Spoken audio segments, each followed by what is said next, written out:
Welcome back to Sunday है fun day. मेरे guest आ चुके हैं और अली तो फौरन पहुंच गए जूस डालने क्योंकि उनको बहुत प्यास लगी है। हाँ, इतनी सड़ी हुई गर्मी। मशरूब को देखता हूँ तो मैं प्यासा हो जाता हूँ। कटी पतंग की तरह दौड़ा खिंचा चला जाता हूँ जूस की तरफ। इस मकनातीसियत है इसके अंदर, जो है वो शायद मेरे अंदर की गर्मी को और अंदर की प्यास को बुझा सके। So juice, it's pure juice, it's only juice.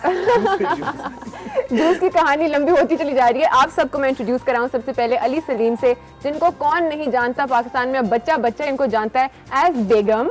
And hosting भी की इन्होंने और भी बहुत कुछ किया है। जूस भी डाला है, यहाँ पे हमारा नाम रोशन किया बल्कि क्रॉस द बॉर्डर का। हाँ बिल्कुल, बहुत मैं in not sarcastic way actually, of course बिल्कुल सही वे में जिस तरह से इन्होंने रिप्रेजेंट किया पाकिस्तान को, मैं तालियां बजाना चाहता हूं। और मैं समझता हूं कि इसके साथ आप अपील भी करें कि मुझे जो है ambassador, Pakistan ambassador to United Nations appoint किया जाना चाहिए। बिल्कुल बिल्कुल, I will be a more effective ambassador than any other ambassador. बल्कि इस नोट के ऊपर I am taking him to actual as a Pakistan ambassador to Norway.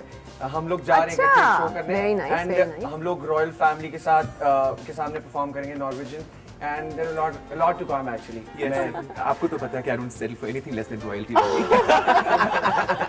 After all, हाँ, करना भी नहीं चाहिए। और एक सेकेंड इससे पहले कि हम अपनी कॉन्वर्सेशन में बहुत इन डेप्थ चले जाएं, हमारे साथ दूसरी गेस्ट आज हैं सोफिया खान, जो कि बहुत ही रिनाउंड मॉडल हैं और बहुत अच्छा इन्होंने काम किया है फैशन शूट्स में, शोज पे, और होस्टिंग भी की है। अच्छा सोफिया, क्या हो रहा है आजकल? काम हो रहा और गर्मी खा रहे हैं, बहुत गर्मी हो गई है। बस अब आगे यही है, it will keep getting worse. लेकिन अच्छा है 2 महीने, फर्स्ट मई से पहले से गर्मी शुरू नहीं हुई है। हाँ, मगर अब अक्टूबर तक सिर्फ गर्मी ही भुगतनी पड़ेगी। बारिशें और हवाएं वगैरह चल रही थी। काफी अच्छा मौसम रहा है। मतलब मुझे याद है पिछले साल अप्रैल में 15 अप्रैल से इतनी हीट स्टार्ट हो गई थी कि इट वाज अनबेरेबल, और अब वो सिचुएशन मई में आ गई है। तो आई थिंक अच्छा है, डिले हुआ है। तो क्या आप प्लीज हमें बताएं कि आपने रिसेंट क्या प्रोजेक्ट्स किए, क्या चल रहा है आजकल? रिसेंट मैंने अनुष्का के फैशन वीक किया मैंने, और आई थिंक ये इसी का ट्रेंड काफी ज्यादा बढ़ गया है, जो कि अच्छा भी है। Why not?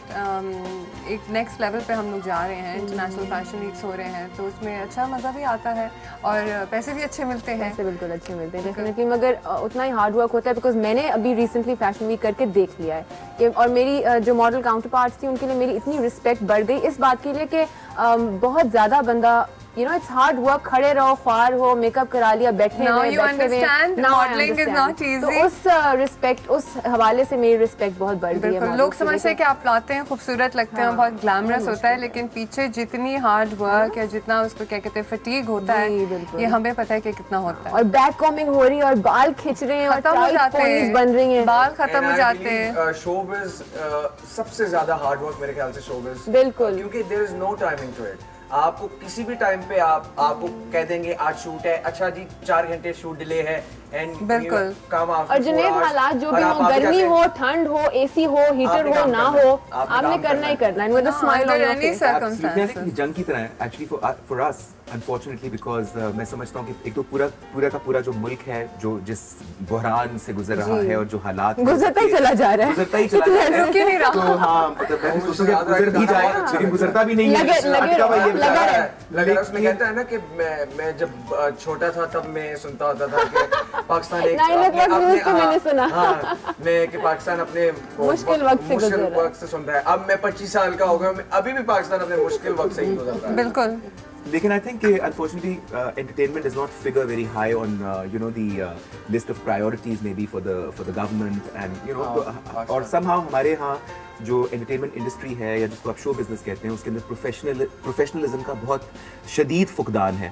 तो उस इन हालात के अंदर वैसे इतना भी नहीं है, professionalism इतना भी बुरा नहीं है। I'm saying this, and I'm very patriotic and I love Pakistan. Obviously, I mean I'm a Pakistani, a very proud Pakistani. But when you travel abroad, when you get to work with international, setups, तो आपको वहाँ पे उनका जो level of professionalism आप देखते हैं, फिर आपको वैसे ये बात सिर्फ फैशन तक आई थिंक रिस्ट्रिक्टेड नहीं है। ये बात पाकिस्तान के हर वर्किंग फील्ड में ये एनवायरनमेंट है अनप्रोफेशनल, वेरी अनप्रोफेशनल। आप बैंक ले लें, आजकल स्कूल्स का भी वही बुरा हाल है। जो हमें एक टीचिंग मिली थी वो अब मुझे नज़र नहीं आती। जो टीचर्स मेरी, उन्होंने पूरी ज़िंदगी अपनी टीचिंग में डेडिकेट करती थी, they had no other thing to do except for teaching and books and stuff like that. अब तो वो नज़र भी नहीं आते। हमें जो एजुकेशन, क्वालिटी ऑफ एजुकेशन मिली थी, स्टैंडर्ड ऑफ एजुकेशन मिली थी, वो अब नहीं है। I think so. और दूसरी बात ये भी है कि हमारे पेरेंट्स हमेशा स्टूडेंट्स को पढ़ाते हैं, ये कहते हैं कि बाहर भेजेंगे। बाहर जब स्टूडेंट जाता है या आपकी औलाद आती है तो वहाँ पे आप उनके ट्रेंड्स एंड वेज को पिक करके वापस आते हैं। फिर जब वापस आते हैं यहाँ पे फिर कॉन्फ्लिक्ट हो रहा होता है, बिकॉज आपका कल्चर यहाँ पे डिफरेंट है, वहाँ पे आप कुछ और सीख के आए, तो यहाँ पे फिर क्लैशेस बहुत ज़्यादा होते हैं। क्योंकि जब बच्चा बाहर जाता है यूनिवर्सिटी में पढ़ने के लिए तो वो एक एज से गुजर चुका होता है और उसमें एक ठहराव आ चुका होता है। तो माँ बाप ने अगर उसकी एक मजबूत इंसान उसको बनाया है तो वो वहाँ से ऐसे इफेक्ट होकर नहीं आएगा कि वैसा बन गया और यहाँ के वो सेटल नहीं हो पा रहा। Realistically speaking, I think your personality develops after the age of 25. That is, and you go to universities and colleges abroad before 25. Yes. At that time, your personality hasn't developed. It is developing. मगर फिर भी मेरा ख्याल है कि एक समझदारी जो है वो यंग एडल्ट हो चुका होता है तब तक आ चुकी होती है। But you're talking about universities. Actually, I'll tell you something. I want to share something on this thought जो अभी सोफिया ने बात की है कि 25 के बाद आपकी पर्सनालिटी डेवलप होती है और आप उससे पहले चले जाते हैं। कुछ माइलस्टोन्स आगे बढ़ते हैं खरे। माइलस्टोन्स मतलब जो माइलस्टोन्स होते हैं बच्चों के ना, वो चलना सीखते हैं, फिर बात करना सीखते हैं।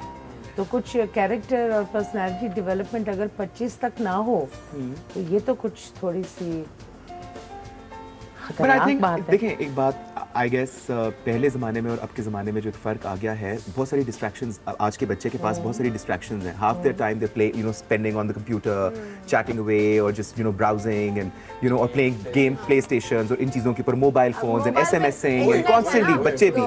तो आई थिंक वो इतनी सारी जो गैजेट्स आ गए हैं, उन्होंने समहाउ जो एक्चुअल एक अंडरस्टैंडिंग ऑफ लाइफ होती है या जो एक डेप्थ होती है जो एक विद टाइम आप गेन करते हैं, वो चीज़ें बच्चों के अंदर नहीं आ रही हैं। Things have become very cosmetic and things have become very. आप ये कह रहे हो कि एक वर्चुअल रियलिटी में रहते हैं ना, वो एक्चुअल रियलिटी पर से उसको नहीं समझ पाते हैं ना। नहीं, बट मैं ये बात करने लगा था अभी इस सारी बात के हवाले से कि I started working when I was 19 years old and I've been working since I was 19 years old and I've been kind of been a part of the entertainment industry. I mean, I've done stage, I've done television, I've done a movie, and I'm thinking now that I'm 32 years old, अब मैं ये सोचता हूँ कि शायद it's time for me now to take a break from all this because I've done this for the last 13 years and try and I mean I'm very much like आजकल मैं बहुत ज़्यादा इस मामले में इस बारे में सोच रहा हूँ कि I'm thinking that I want to apply to a good university, abroad, maybe in America, and go and experience and study something new and something different and I think it's very important for people। हम लोगों के साथ होता क्या है कि हम लोग एक चीज़ के अंदर फंस जाते हैं और उसके बाद फिर हम सारी जिंदगी वही करते रहते हैं। तो मैं समझता हूँ कि it's important to experience. I want to reinvent myself and rediscover myself. And I'm sure there's a lot more that I can offer than being just an entertainer. बड़ा मजेदार वर्ड यूज किया, रीडिजाइन। आप अपने आप को redesign करना चाहते हैं? मैं सोच रहा हूँ कि कर लेना चाहिए। हाई टाइम हो गया। आपने अपने आप को रीडिजाइन करने का बहुत बेगम अपने आप से प्लास्टिक सर्जरी कराएं, आपको थोड़ी सी लाइपोसक्शन कराएं। वो सब कुछ करवा लिया लेकिन एक और ज़्यादा फर्क नहीं पड़ा।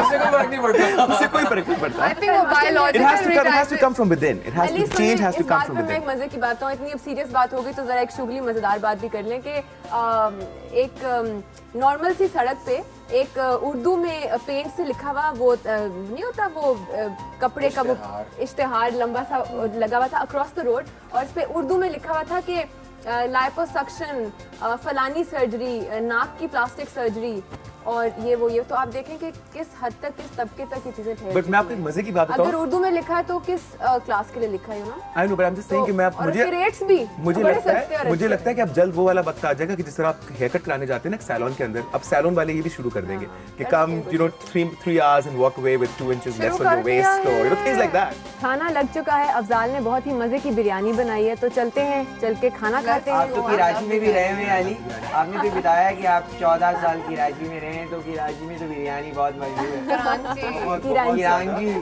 बिल्कुल, and I love biryani and Shami kebabs are like my favorite. तो please let's go have it and while we're having that मैं स्कूल में कराची में नहीं था अलबत्ता। हम लेंगे एक छोटा सा ब्रेक, आप कहीं ना जाएगा, हम जा रहे हैं वहाँ पे और वापस आएंगे तो गेम खेलेंगे और बहुत मजा करेंगे, so stay tuned.